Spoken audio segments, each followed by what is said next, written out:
So today we're going to be treating Jake, our 17-year-old who had a left patellar fracture. He's just coming out of immobilization and a cast from the last 6 weeks. And so we're going to be taking him through the first PT session, and I will be jumping in as if I'm at the end of the PT session treating him, as I'm going to be treating him with some cold therapy. We can expect that Jake, after having been immobilized for 6 weeks, is going to be in the fibroblastic repair stage, probably likely moving into the maturation remodeling phase of healing. And that's why we want to get him moving, try to work on some of that knee flexion, and try to get some of that range of motion back. And so at the end of the session, we want to make sure that Jake's inflammation is in control, and that's why we're using some cold therapy for him. Some general indications of when you would want to use cryotherapy include patients who have acute or chronic pain or controlling edema or swelling, or if they had any acute ligamentous damage as well. Some reasons why you would maybe hesitate to use cold therapy or precautions for using cold therapy would be for any patient who had an aversion to cold, if they just did not prefer to use cold at all, if they had any lack in sensation in an area of the body too cold and they couldn't quite tell when there was a cold application. And then times when we would absolutely not want to use cold therapy for patients would include patients who had peripheral vascular disease, if you were to put it over a peripheral regenerating nerve, or if they had conditions such as Raynaud's disease or any other physiological intolerance to cold disease. We would want to check and make sure that none of those were existing. So we'll do that with Jake today. So we'll go treat Jake now. So, Jake, how you doing today? Good. Good. My name is Luke. Obviously, you know that. We just barely finished our PT session. And you did great. You did awesome. Super proud of how you did.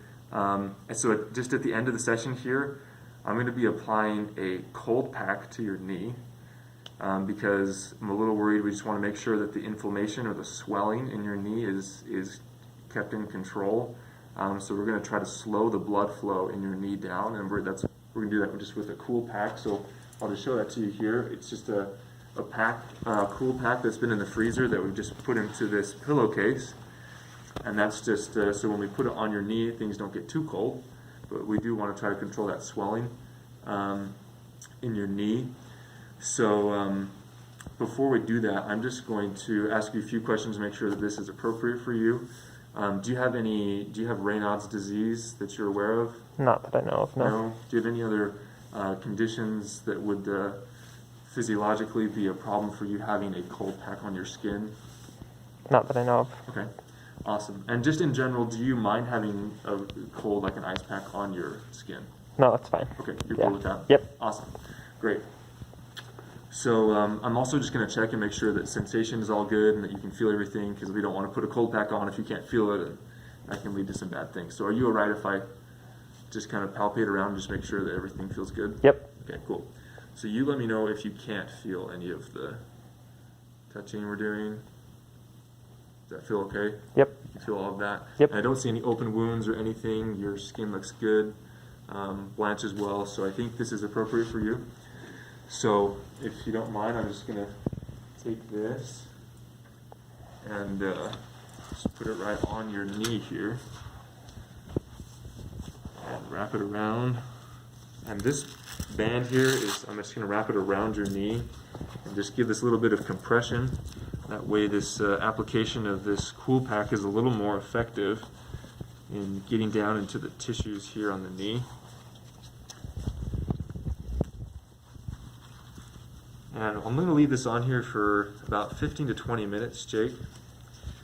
And in the meantime, if I'll be coming back in and check on you, I'm going to set a timer and come back in and check on you about every 5 minutes. Okay? But in the meantime, if it gets to be too uncomfortable or anything, I do have a bell here. I'm just going to leave with you.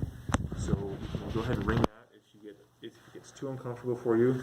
I will say, whether, I don't know if you've had like a cool pack like this applied before, as well as some numbness you can expect after a couple minutes. It will kind of get numb. that way. But that's just know that's totally normal. Okay, so if you feel any of that, that's par for the course, and we're doing what we're supposed to be doing. So, okay, you feeling good? Does that feel comfortable the way I've wrapped it and Yeah, the way feels your legs good. propped up with that pillow? Yep, feels Okay. good. Awesome. Okay, so I'm going to set a timer for 5 minutes. I'll be back in after that 5 minutes to check, make sure everything feels okay. Like I said, total will be here about 15 to 20 minutes to make sure we get this edema in check.